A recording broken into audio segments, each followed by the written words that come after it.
Could a hero truly unite a world that's never seen peace? What happens when those who once fled return with greater power than before? And how do the smallest choices, alliances, family, and loyalty shape the fate of an entire planet? Avatar wasn't just a movie about blue aliens and spectacular visuals. It told a story of colonialism, environmental destruction, and the resilience of indigenous culture, asking us to reflect on our own world through Pandora's lens. But beyond the battles and breathtaking landscapes lies a hidden timeline, filled with untold struggles, political intrigue, and the seeds of future wars. Today we're walking through the Avatar timeline from 2154 to 2171, filling in the gaps the films don't show you, and some of it completely reframes the saga.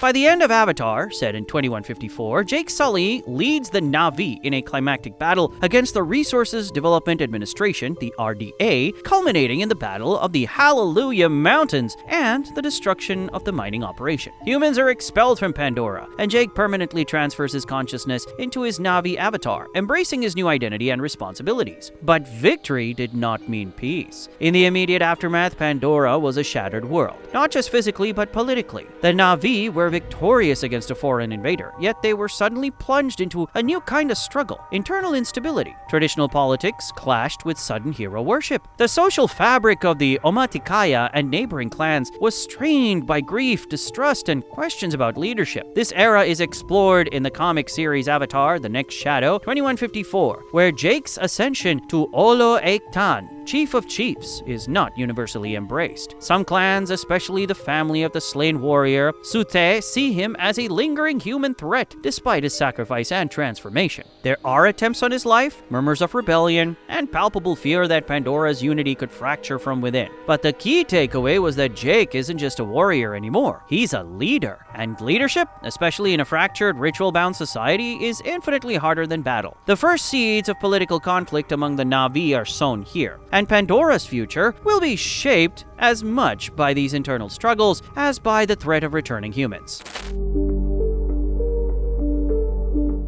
From 2154 to roughly 2168, Pandora experienced what some have called the quiet years. But this piece is deceptive. On the surface, the Na'vi are consolidating their victories. They've reclaimed territory, rebuilt what was broken, and strengthened their spiritual connection to Aiwa. But the society that emerges is not a utopia. It's a world wrestling with trauma, shifting cultural traditions, and the ever-present scars of occupation. Jake and Neytiri begin raising their children. Neteyam, Lo'ak, and Tuktire are born in this period, while Kiri, the Na'vi daughter of Dr. Grace Augustine's deceased avatar, and Spider Socorro, the human son of Colonel Quatrich, are integrated into their family. This blending of cultures and hearts is emblematic of the complexity of post-war life. Comics such as Avatar, Brothers in Avatar: The Next Shadow capture these years with vivid nuance. Brothers digs into the emotional legacy of Jake's connection to his human past, a reminder that even as he embraces a new life, the shadow of what he once was lingers. The Next Shadow illustrates how some Na'vi communities struggle with the concept of a former human at the head of a proud spiritual people. Pandora's piece is uneasy because it reflects real societal healing, not the erasure of conflict, but its transformation into tradition, memory, and identity. For more than a decade, the Na'vi enjoyed this uneasy peace, until 2168. That's when everything turns again. Humanity returns, not as a reconnaissance scout, but as a full-scale colonial force, determined to secure Pandora for Earth's dying ecologies and corporate profiteering. The RDA strategy evolves. They're not just mining anymore, they're preparing to occupy. Bridgehead City rises on Pandora's horizon, a sprawling technocratic stronghold much larger than Hell's Gates ever was. This return is documented in the graphic novel Avatar: The High Ground, which spans from about 2168 to 2169. Here we see the guerrilla war take shape, the Na'vi under Jake's leadership resisting the second invasion. The tactics are different this time. It's no longer a frontal assault on sacred trees. It's a drawn-out, widely dispersed conflict where every forest, mountain, and river become a battlefield. What's especially fascinating about this era is the psychological shift. The Na'vi aren't just defending land. They're defending their way of life against an enemy that now knows their language, their methods, even their weaknesses. You might say history has come full circle. Colonialism never truly leaves. It only regroups and returns with fresher strategies.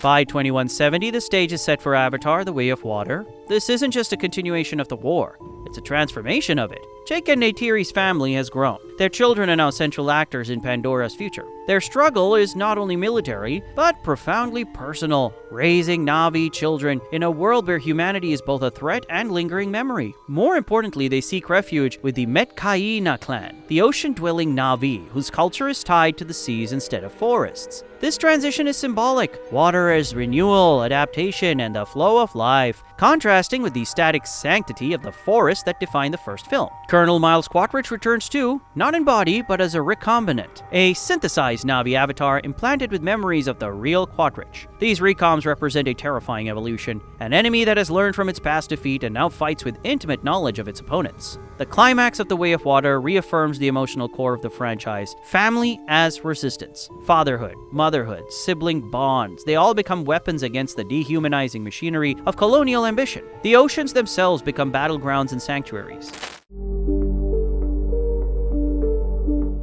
After The Way of Water, the timeline doesn't taper off, it escalates. In 2171, the world is more fractured than ever. The RDA's Bridgehead City stands entrenched, and Pandora becomes a mosaic of resistance networks and occupied enclaves. Characters like Spider, once human, now deeply woven into Na'vi society, complicate alliances, interrogating the very definitions of enemy and ally. A new threat stirs, hinted at in Avatar: Fire and Ash, which takes place after The Way of Water. Here we encounter clans shaped by volcanoes and ash, whose cultural traditions and survival strategies are as fierce and unyielding as molten rock. This suggests that future films and stories will expand Pandora's thematic geography, the element of fire representing another ecological metaphor, another evolutionary challenge.